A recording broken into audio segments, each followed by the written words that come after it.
Une personne est morte cet après-midi sur les voies de chemin de fer à Marquette-les-Lilles. Suicide ou accident, l'enquête devra le déterminer. Ce que l'on sait, c'est qu'une femme a trouvé la mort sur la ligne Lille-Comines vers 16h15. Le train a été stoppé à Marquette-les-Lilles à la hauteur de la rue Félix-Faure, où la circulation routière a elle aussi été coupée. La voie Lille-Comines restera fermée jusqu'à nouvel ordre. Il devrait s'appeler Lillenium. Le futur pôle commercial de Lille Sud devrait ouvrir en 2014. Situé à l'entrée de la rue du Faubourg des Postes, l'espace commercial de 40 000 m² devrait créer 900 emplois. Un point presse avait lieu ce matin pour donner plus de détails sur ce nouveau centre commercial. Au programme donc un hypermarché Leclerc, un hôtel 3 étoiles, plusieurs dizaines de boutiques et un parking de 970 places. Ce nouveau centre commercial répondra donc à un besoin des riverains car jusqu'à maintenant, leurs achats se faisaient majoritairement à l'extérieur du quartier.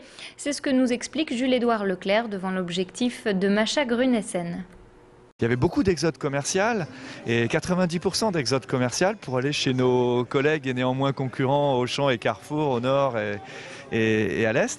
Donc on a décidé de venir faire ici preuve qu'on était capable de retenir une population, d'être moins cher et en même temps dans ce vaisseau amiral que sera l'hypermarché Leclerc ici, de signer durablement pour la consommation responsable avec des investissements qui répondront à des normes novatrices, écologiques, comme le souhaite la communauté urbaine. Des lapins, des poussins et même quelques vaches, la ferme débarque à Lille pour 3 jours. Un concept lancé depuis déjà 12 ans par l'association Novagri, la FDSEA et les jeunes agriculteurs. Au total, plus d'une centaine d'exposants vont donc se relayer place de la République pour présenter de manière ludique les différentes filières du monde agricole. Le public pourra par exemple participer à la traite des vaches, il pourra planter des cultures. Il pourra enfin acheter des produits du terroir. Rendez-vous donc de 10h à 19h, place de la République à Lille jusqu'à dimanche. L'entrée est gratuite. Et pour les agriculteurs présents, l'objectif, c'est évidemment de faire connaître la spécificité de leur profession. Élodie Bernachon a rencontré une agricultrice qui participe à cette ferme en ville. Écoutez-la. Déjà de dire aux gens de la ville qu'il y a encore des agriculteurs pas loin de chez eux, parce qu'ici on est sur l'île et je ne sais pas si les Lillois savent que pas loin il y a encore des agriculteurs. Moi je suis de l'arrondissement de Lille par exemple. C'est pas facile de s'installer, puis c'est pas facile de gagner encore sa vie aujourd'hui, il faut travailler beaucoup, mais quand on est passionné c'est un très beau métier et c'est ce que je suis moi, alors c'est encore viable aujourd'hui. La fête des voisins doit battre son plein actuellement. Les barbecues doivent être de sortie. Le son hi-fi devrait résonner dans de nombreux quartiers de la métropole lilloise. Cela fait 12 ans que l'aventure a été initiée pour créer plus de solidarité entre voisins et mieux vivre ensemble. Il n'y a plus qu'à espérer que le temps soit justement de la partie.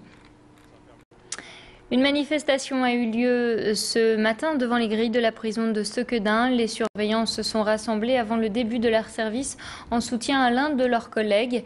Hier après-midi, un surveillant de la prison a été blessé par de l'huile bouillante qu'un détenu lui aurait jetée au visage. Brûlé au premier degré, le surveillant serait sorti de l'hôpital, mais il reste évidemment très choqué. Rassemblé à l'appel du syndicat UFAP, le personnel dénonce la surpopulation carcérale. Au sein de la prison de Sequedin, il y aurait 850 détenus pour 638 places.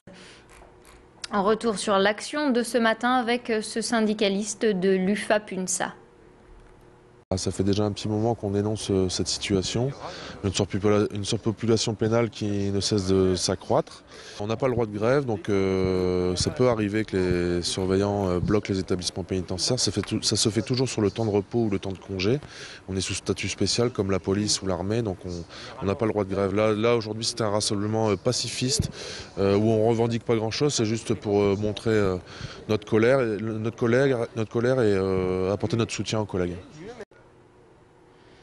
Le LOSC jouera dimanche son dernier match avec un nouveau maillot, un t-shirt avec une majorité de rouge et 2 bandes horizontales marines et blanches, les 3 couleurs donc officielles du club. Ce nouveau maillot devrait être en vente dès le 30 mai dans toutes les boutiques officielles du club. Et puis toujours en sport, mais cette fois-ci en tennis, Roland-Garros, c'est définitivement fini pour Pauline Parmentier. La Cucoise en double s'est inclinée de 6, 7-6, 6-0. Si je vous dis poème, fleurs, dessin, collier de nouilles ou encore main en plâtre, eh bien vous devez me répondre cadeau de la fête des mères. Pour renouveler le genre à l'école primaire Voltaire de Wattrelos, les professeurs et les enfants ont décidé de confectionner des paniers de fruits. 100 paniers ont donc été préparés par les élèves de la classe de CE2, CM1. Une action qui s'inscrit dans une démarche plus globale. Toute l'année, l'établissement a en effet travaillé sur le programme national Manger, bouger. Un jardin a même été fabriqué au sein de l'établissement. Notre reporter Élodie Bernachon a interrogé les enfants sur ce qu'ils pensaient de leur cadeau de la fête des mères. Écoutez-les. Donc on est en train de faire les paniers pour nos mamans. Des melons, des kiwis et des abricots, parce qu'il y a des vitamines. Les fruits, ça apporte de l'énergie et ça nous nourrit. On offre souvent des bijoux et tout ça. Donc pour changer, c'est bien de changer, donc on a fait des paniers de fruits. Ma maman, elle aime bien les fruits. Je t'aime de tout mon cœur. Je t'aime, maman. Voilà, et la fête des mères, ce sera réellement dimanche. Pensez à elle.